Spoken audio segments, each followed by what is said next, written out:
right, Java with James. We're back for another episode with, get this, I'm not making this up, Lord Louie Foster.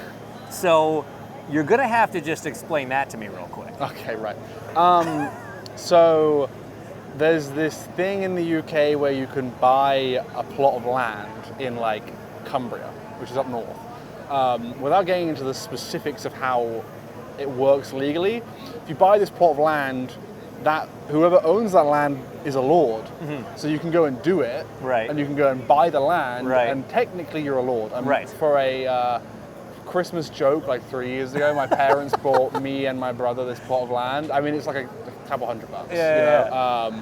And so yeah, technically you are lord. But the best part about it is, and obviously it's not real, it's funny, right? It's a joke. But this is my favorite part. I used it for British Airways. Right, once I saw on the titles Mr. Mrs. blah blah blah Lord, and I was like, you know what, I'm gonna put it down.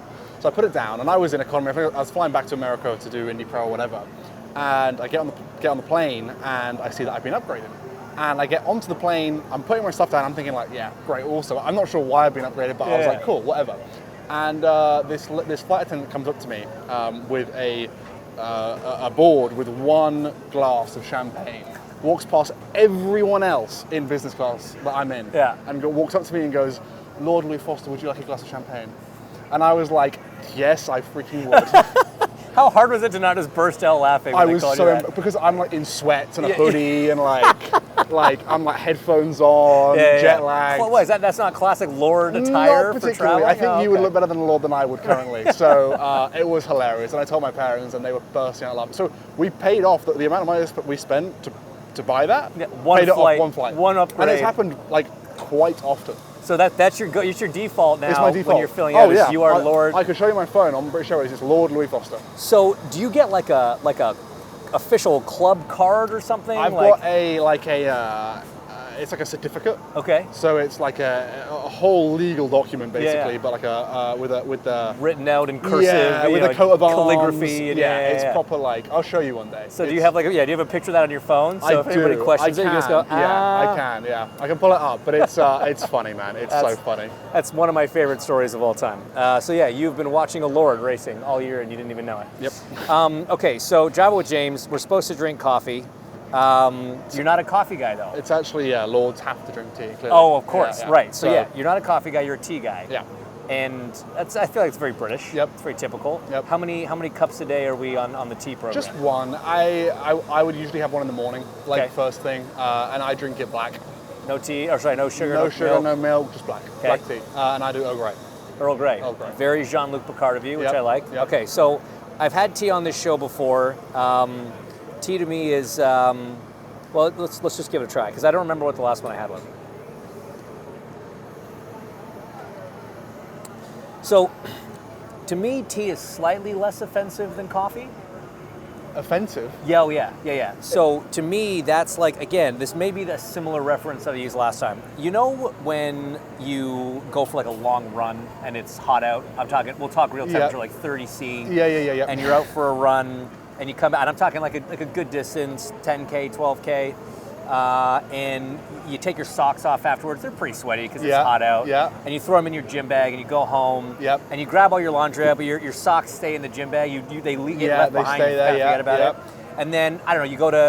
You go to Indy for the month of May and you leave your gym bag at home and you forget about it and you come back after Detroit. And you're like, I'm keen for a good run. I'm gonna bring my kid out and I'm gonna go for a run. And you go, you're like, oh, where are my socks? Oh, I must have been left in my gym bag. And you go and you open the gym bag, and you've got month, maybe 6-week-old, 30C, 12K socks in there.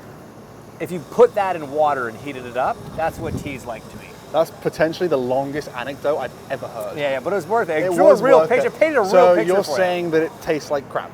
I don't love it. Okay. I don't love. Maybe I should have just said that. I've heard that Earl Grey to some people tastes like dirt. Yes, it's got a dirt-esque, it's dirt-adjacent not, flavor. It's an acquired taste, I will say. When I was younger, I hated tea. And then as I got older, I started to like it. The coffee I don't mind, but I find that a lot of the coffee that you get in America, it's got like whipped cream and sugar and tons of milk. And it's like you're drinking a drink that has 300 calories. Right. And as a racing driver, that matters, right? Frappuccinos and what have you. Yeah. Whereas this is zero. Nothing. Right. Okay. No calories. But like black coffee. Black coffee. But But you still prefer tea? Still prefer tea. I would drink black coffee, but I think black coffee is very, very strong. That's why everyone puts the milk and sugar and stuff in it. To soften it up a little bit. Yes, that makes sense. But tea isn't particularly strong. Right, okay. So it doesn't necessarily, in my eyes, need all of that stuff in it. Because it's kind of just watered down coffee almost. It is, already. yeah, it kind of is. It's just like it's posh coffee. Yeah. Is it like a legal requirement back home to drink tea? Are you less British if you don't drink tea? Like it's yes, 100%. Like my mom, like whenever there be someone over at the house doing gardening or working on the house in any way or whatever, the standard approach is always offer everyone a cup of tea, and they will always take it. Right. So it is everybody that comes in the house, yes, right? It's not. You It offer could a be cup like, of tea. Yeah. It's not like it could be there for a job, or it could be 7 p.m. Do you want a cup of tea? Yeah. That's interesting. You're right. Every movie that I've watched, every time a person walks into a British person's home, there's an offer for tea. There's tea waiting there for you. And you take it. Yeah. Is it because you want it, or because it's like polite and British to take it? I think probably a bit of both. Okay. I have never lived in England whilst owning a house and being alone, so I haven't had the experience of having to offer said tea. Right. Okay. But if you were to sit here with my mother, she would probably go through the etiquette of being a proper There's a whole British protocol. Yeah, there's I think when you buy a house, you get all the documents to sign, but you also get a document of etiquette get a manual that you have to abide by, otherwise you get fined. Yes, clearly. That's fair. It's very much a common thing. Okay, so you don't have a house in England. You have a house here in the States. A rent. Okay, but you live in a place in Indy. In a place, it has 4 walls and and you are the main occupant. That is my place. It's your domicile. Yeah. How's life in Indianapolis? I love it. I've been here now in Indy for coming up to 2 years, and I was in Los Angeles for 2 years before that. So I really enjoyed California, really enjoyed Los Angeles, and when I moved to Indy, I was a little bit worried about what my day-to-day would look like because I had a lot of friends back in LA that I would spend all my time with. But since coming to Indy, especially in Indy Next and in INDYCAR, you're so busy that you just don't have time for anything else anyway. Right. So I love it. The weather's nice, especially in the summer. And obviously you've got all the guys here in INDYCAR, so there's tons of people to go and see if you get bored one evening. So I'm loving it. Have you gotten into this? I've noticed the trend of kind of the newer generation of INDYCAR drivers that moved to Indianapolis. They've all picked up pickleball. No. You've avoided the pickleball fad. Yes. Okay. Yeah, I played it a bit with Rasmussen. Yeah, I know he's big into it. He's so competitive. As you'd expect. Yeah, and I'm competitive in the car, but with like a lot of other things, like I don't. It's a bit of fun. Yeah. So I played with him and his girlfriend Maria a few times last year mainly. Yeah. I don't think I've played it at all this year. It's too busy.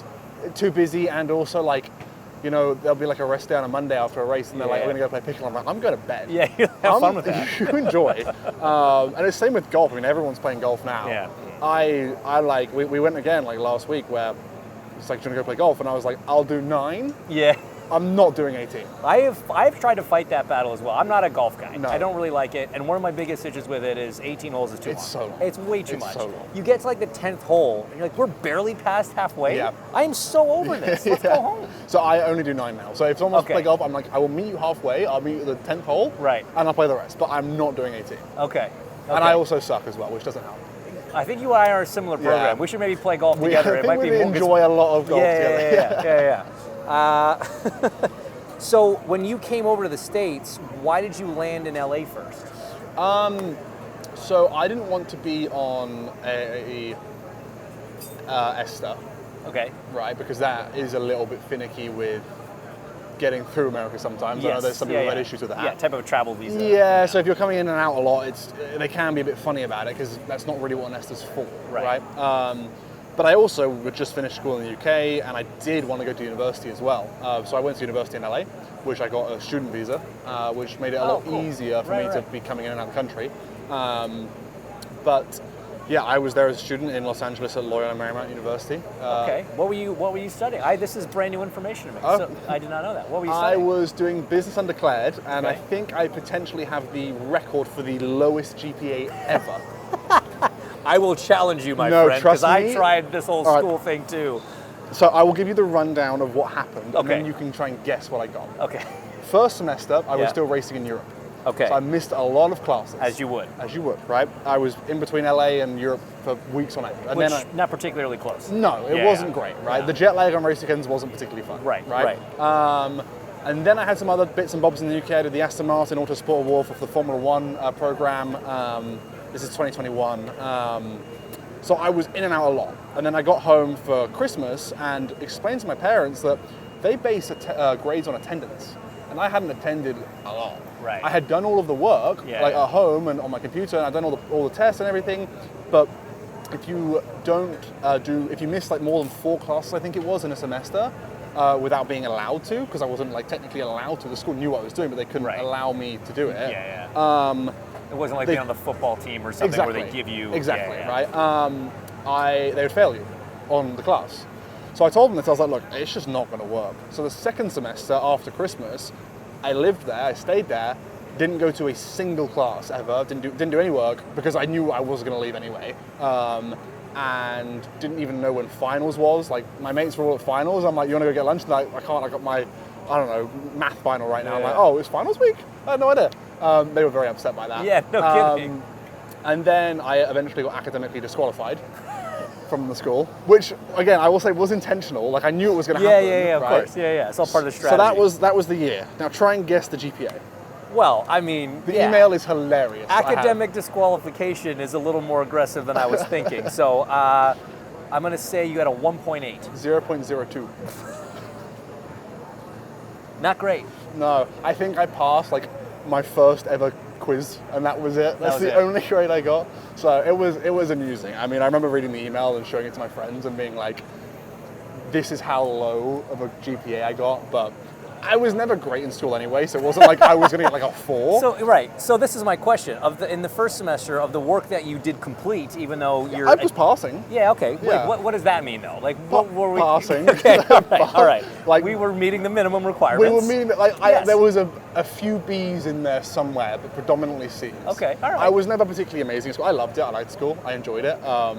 It was great for me as like I like to detach from racing a lot when I'm away from the track. Yeah. Like I'm not the kind of person that's always involved in racing all the time. So okay. I like that as I could go and race on the weekends and then go to school and completely forget about it. Right. And that's why I wanted to continue my education in LA when I was racing out here in America.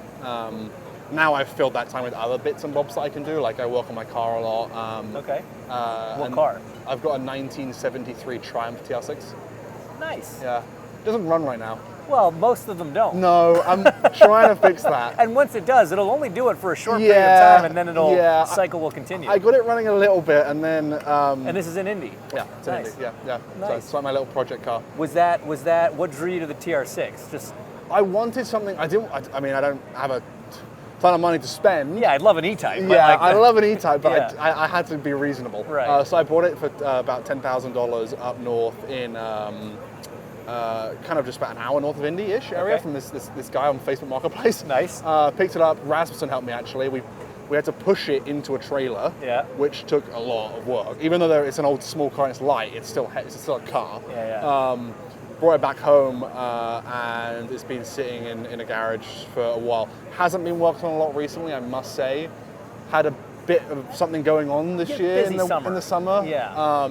So yeah, I went to go see it like 2 days ago. Went to go just turn it on to keep it going, and I turned the key and didn't even turn over. And I was like, oh, for God's sake. Well, look, we have a couple races left, and then you'll have lots of time. Oh, I got tons of time. Yeah, I know exactly what it needs. I've got all the parts, and it's just waiting to go. So, other than working on your car, what are some of the other things you like to do to kind of disconnect from the track? Play a lot of video games. Oh, really? Yeah. Are you like a PC guy or a console guy? PC guy. PC guy. Are you first-person shooters? Yeah. Are you? Okay. Honestly, anything. I mean, I've got a group of guys that I play on the sim with, and a lot of the time I'll sim race with them for like an hour a day maybe, and then I'll get bored, and then we'll then hop on to something else, and like, I mean, usually I have like a decent amount of free time during the days when I'm not doing anything, because it's like wake up, do my training, and then by about 2 p.m. it's kind of like, well, don't really have anything else to do. Maybe I'll go in a workshop today and annoy the guys for like an hour or so, but... I always used to love doing that, and I called myself the productivity sponge. Because you'd go into the room and it just suck all the product. Everything would just stop. I'd be so distracted. I blame them because they pull pranks on me. This is why I don't go to RLL anymore, because they pull pranks on me all the time. Really? All the time. Okay, So what's the best one they've pulled? they pulled it last week. Oh, okay, good. A bit of backstory. One of my mechanics, Jim, he likes to do stuff to my car, my Acura, right? About 4 or 5 months ago, one day I left my keys on the front and he got my car, moved it and put the keys back. So I walk outside to go to my car, kind of like half days, and I'm like, I didn't park it there. I didn't, it's, no, I didn't park, it was gone. I thought someone had stolen it for like 5 minutes until he told me. Anyway, that one was funny. The one the other day was hilarious. Parked my car, had a meeting, about 2 hours later to get back in my car. I start driving and it's like banging sound. And I'm like, how was my car broken in the space of 2 hours? I just parked it here, right? And it sounded to me like there was something wrong with the transmission or whatever. I go and get one of the mechanics there because like I'm not particularly well versed in what's wrong with cars. I'm okay, but like I was like, I'm gonna get one of them because that's their job. It's no TR6, so yes. you need someone a little more, yeah. And he gets in the car and he's in on it. He's himself laughing the entire time, and I'm like, what do you think the problem is? I genuinely didn't know because it was like banging whenever I was driving. I sound like something wrong with the transmission or something. Anyway, eventually I find out that Jim had gone to my car, got a bunch of zip ties, and zip tied it to the transmission, to the drive shaft. Classic. And it was just banging. Yeah, exactly. And the faster you go, the worse it sounds. Yes, and I was so worried. I was like, how have I broken the car? Anyway, I go in, get pliers, chop one off, thought it was only one, chopped it off, brought it back in, was like, okay, now I can go home. Get back in again. The car starts rolling forward, I hear it go ding, and I was like, oh, there's more than one. I go back in again, and I said to him, I've got plans for his car. Yeah. Don't worry, like, he's gonna get it back. You and I should talk, because I've got a lot of stories from IndyCar teams doing this kind of stuff to each other, and there's like, that's amateur stuff. Okay, give me some ideas. Stuff. Give me ideas. We're gonna take care of Jim. I will do it. Don't worry. Right. All right, I suppose we should just quickly, briefly touch on your rookie season in IndyCar. Yeah. It's not really the point of this, but I feel like some people might want to know a little bit about it. The biggest question I've got, first of all, congratulations on a great year. I know you're a competitor, and but I've done it. I know how hard it is to make that jump up from Indy Next. Some of your qualifying performances this year have been outstanding. I'm curious as to what for you has been the kind of the biggest thing you've had to get used to. Because you know coming into it, there's going to be certain things different, certain challenges, but what's kind of the one that maybe caught you off guard a little bit? I think generally, as a whole, the race. Going and doing qualifying, driving a car as fast as it can go for 4 or 5 laps, whatever you get. You've been doing that for 15 years. I've been doing that for years. That's the easy part for me, really, and that's why we've been okay in that. I mean, the RLL's given me an awesome car, a lot of events to do that and to be able to show that pace, but for me, I think just generally the race. I mean, I know that we struggle as a team more in the race than we do in qualifying. It's definitely our Achilles heel this season, for sure.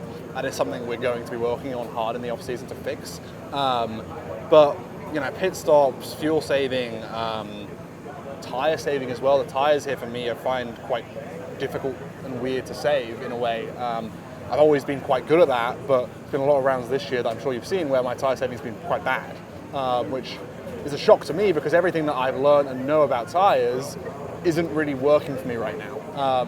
So that's something that I need to look at more in detail in the off season. But yeah, I just think generally the race, the intensity of the weekends is a lot more. And the one mindset shift that I've had is I would always view Saturdays as like the day. In Indy Next, in Indy Pro, where you qualify, because there's no pit stops, no strategy. Right, just drive flat out for 40 minutes. So the race is kind of, like, if you qualify on pole, you're an idiot if you don't win, realistically, if I'm honest, right? Whereas here in IndyCar, it's completely different. So I've always had that mindset in my junior career of like, when I got to Sunday, I was a lot more relaxed, because I was like, I've done the hard job now, I've qualified up front, now I just get to go and reap my rewards. Whereas in IndyCar, it's not the case at all. It's the opposite, which is the way it should be, but it's just not the way it really tends to be in junior categories. So I've kind of found myself a lot more stressed on Sundays and paying a lot more detail to the Sundays to try and make sure we maximize their performance. Because I know, you can go from back to front to back. Like, you can go where you start in IndyCar. a lot of the times really doesn't matter. Yeah. It's about what you've got on race day. Right. No, it's a huge point. I mean, Yeah. like you say, you don't have pit stops, Yeah. you don't have tire saving, fuel saving, all the different elements that come into it in the junior categories. You are locked in a fairly tight battle for Rookie of the Year with Robert Schwartzman. Yep. A couple points between you guys. You've been kind of back and forth all season long. It's been a kind of fun battle to watch. It's one I always love paying attention to. Yeah. Everyone gets caught up in the championship battle. I always have an eye on that. 2 races to go. It's very close. How much would winning that award mean to you? Yeah, a lot. I think obviously my view from the start of the year, honestly, I wasn't worried. I wasn't looking at it. I genuinely, if I'm honest, didn't care, which sounds bad, but like I cared about the overall standings because I knew if we can do as good as we can in the overall, then in my mind the rookie would be kind of obsolete, right? Which I think had some things gone our way in certain races, we should be leading that by a decent chunk more. But yeah, I think Robert's done a great job coming across from Europe. You know, it's a hard series to jump into, especially with no experience of the tracks or the tires. So to be fair to him, he's done a great job with a new team as well. But yeah, obviously for us trying to win that will be great. I think it'll be a big morale boost for the team. It'll give us, 2 big box ticks of the season with a pole and winning the rookie championship. That'll seal off the season to a point that I would then be content. I think if we can do that, I'd be content. But there's still things in the season that we haven't got a top 10 yet, which pains me to say. Right. And we're sitting 22nd or wherever we're in points, which again pains me to say because I know that I am and the team is better than that. Right. So bittersweet, but definitely focusing on winning that championship. Well, we've got a few races left to seal that up. Yep. Get that first top 10, Yeah. maybe a top 5, maybe a podium, who knows? That's the plan. All right. Well, hey, man, best of luck. Yeah. Thanks for coming on the show. Appreciate it. Appreciate it.